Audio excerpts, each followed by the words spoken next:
2 जानेवारी. नाम सद्गुरूकडून घेणे श्रेयस्कर. नाम सद्गुरूकडून घेणे जरूर आहे की ते आपणच आपल्या आवडीप्रमाणे घेतले तरी चालेल. वास्तविक भगवंताचे नाम स्वतः सिद्ध आहे आणि परिपूर्ण आहे. त्याला दुसऱ्या कुठून पूर्णता प्राप्त करून घ्यायची असते असे नाही. पण सद्गुरूकडून घेतलेलं नाम आणि आपण स्वतःच्या पसंतीने घेतलेलं नाम यात फरक करता येत नाही. तरीसुद्धा सद्गुरूकडून घेतलेल्या नामाचे वैशिष्ट्य आहेच.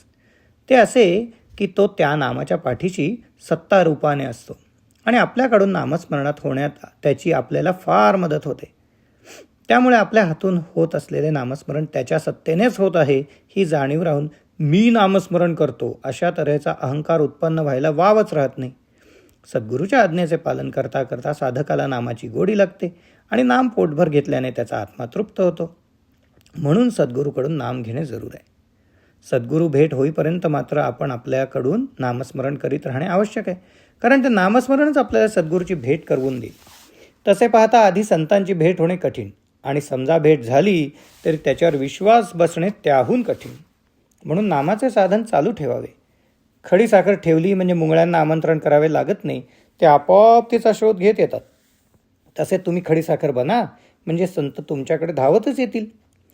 खडी साखर बना म्हणजे संतांना आवडेल असे वर्तन करा. त्यांना काय आवडतं? भगवंताचे अनुसंधान आणि अखंड नामस्मरण. याशिवाय दुसरी कोणतीही गोष्ट त्यांना प्रिय नाही. म्हणून आपल्या हृदयामध्ये नामाची ज्योत अखंड तेवत ठेवा. सद्गुरू तुमचा शोध घेत येतील आणि तुमच्यावर कृपेचा वर्षाव करतील. अशा रीतीने सद्गुरूने नाम दिल्यावर एखाद्याला असे वाटेल की मी राम राम असे म्हणत होतोच, आता सद्गुरूने तेच सांगितले, मग ह्यात मोठं काय झालं? पण ह्यातच विशेष आहे, कारण यात मी करता हा अभिमान टाकावा लागतो. सद्गुरूकडून नाम घेतले म्हणजे आपल्या कर्तेपणाच्या अभिमानाला वाव राहत नाही. मिठाचा एकच खडा खीर नासवायला पुरेसा होतो, त्याप्रमाणे अभिमान हा सर्व साधन नासवायला कारणीभूत होतो. म्हणून अभिमान टाकणं ही फार महत्त्वाची गोष्ट आहे. भगवंताचे नाम हे औषध समजावे. भगवंताची प्राप्ती हे त्याचं फळ. जरूर तेवढंच करणं म्हणजे सांगितलेले तेवढेच करणे, जास्त न करणे हे त्याचे अनुपान समजावे. औषध मात्र थेंब थेंब आणि सतत पोटात गेले पाहिजे. साध्या शब्दांचा सुद्धा आधार मोठा असतो, मग भगवंताच्या नामाचा आधार केवढा मोठा असेल.